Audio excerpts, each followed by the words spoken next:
You open your eyes before sunrise. The floor beneath you is stone, cold, hard, bare. You have no alarm clock, but you are already awake. Because in ancient Rome, if you slept past sunrise as a slave, you were beaten. Everything you are about to hear is real. Real Roman historians who were there. Real slave quarters dug up in Pompeii. Actual Roman laws still readable today. And the words of a man who was born into slavery in Rome and wrote about every single day of it. That man becomes important later. Remember him. This is what your day actually looked like. Before we go further, one thing you need to understand. Slavery in ancient Rome was not what most people imagine. It was not based on race. It was not based on where you came from.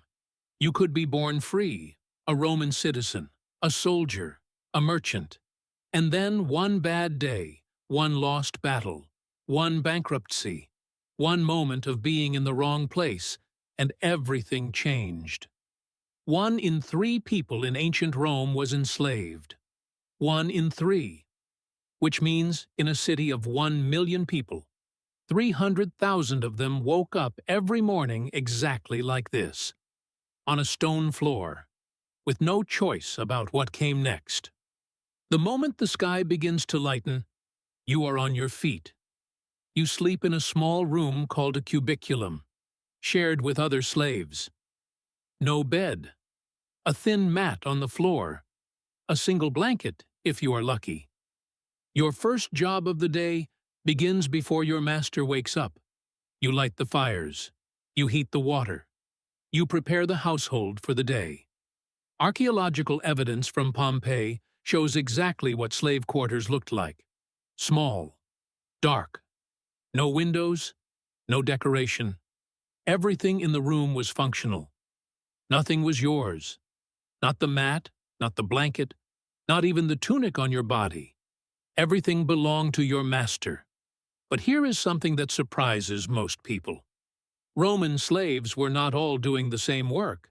Your job depended entirely on who owned you and what they needed. If your master was wealthy and educated, you might be a teacher, a doctor, a secretary, an accountant. Roman records show that some of the most educated and respected professionals in the entire empire were enslaved people. Teachers of Roman children, physicians treating Roman senators, architects designing Roman buildings. Enslaved, but trusted. Sometimes even respected. Sometimes paid a small allowance called a peculium that they could save over years and decades to one day buy their own freedom. Before we continue, if this is the kind of history nobody ever taught you, you are exactly where you need to be. Every video on Ancient Mind is built from real sources, real discoveries, and real evidence. Hit subscribe right now so you never miss one. It takes 1 second.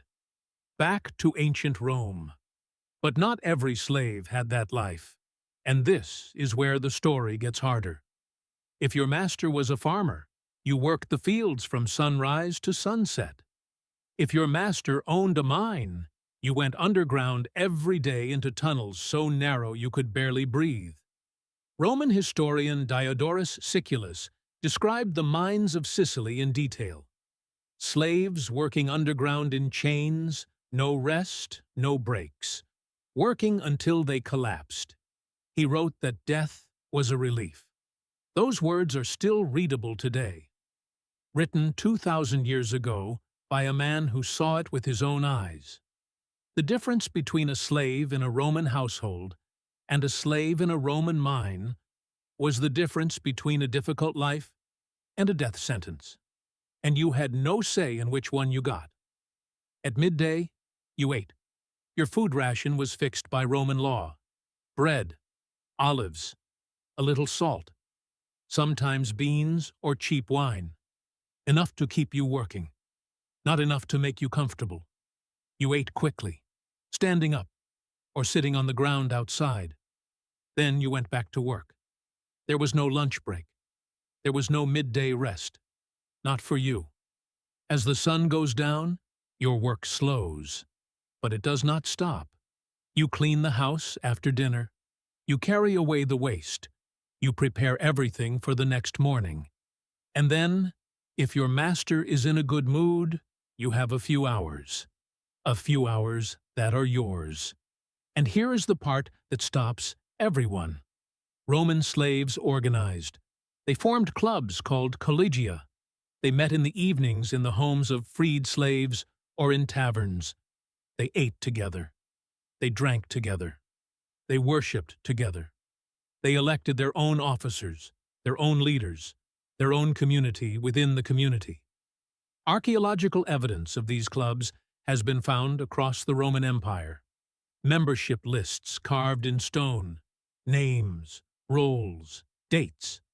Enslaved people, people who owned nothing and had no legal rights, building their own society inside the cracks of someone else's. And one more thing that most people never talk about. Roman law gave slaves one protection that seems almost impossible given everything else.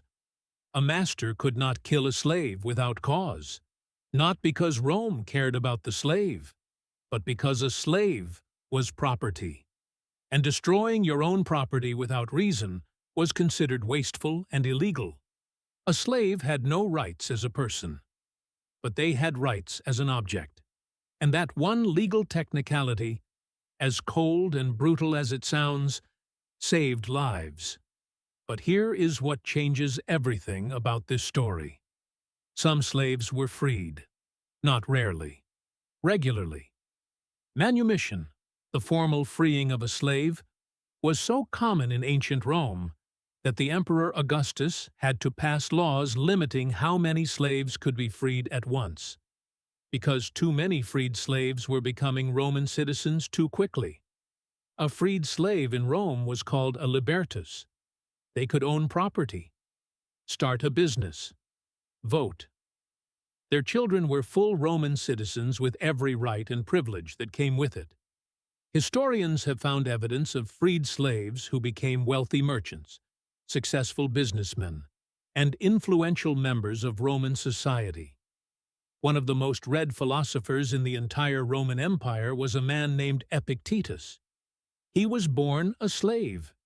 He was owned by one of the most powerful men in Rome. He was beaten so severely that he walked with a limp for the rest of his life, and he became one of the greatest thinkers in human history. His writing on freedom, resilience, and the power of the mind over circumstance is still read in universities today. A man who owned nothing, who was owned by someone else, who was beaten and broken, wrote some of the most powerful words ever written about what it means to be free. Tonight, you go back to the stone floor, the same mat, the same blanket, the same small, dark room.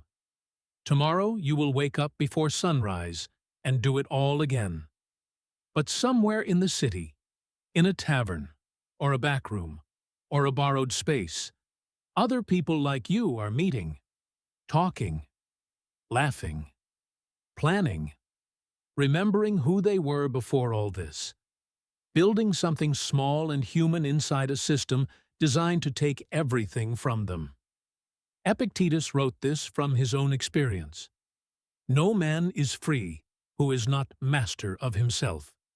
He wrote that while enslaved, while someone else owned his body, while he could not choose where he slept, or what he ate, or when he woke up. And he meant every word, because he had found the one thing no master could ever take, the one thing that belongs to every human being, regardless of what the law says about them, the inside of their own mind.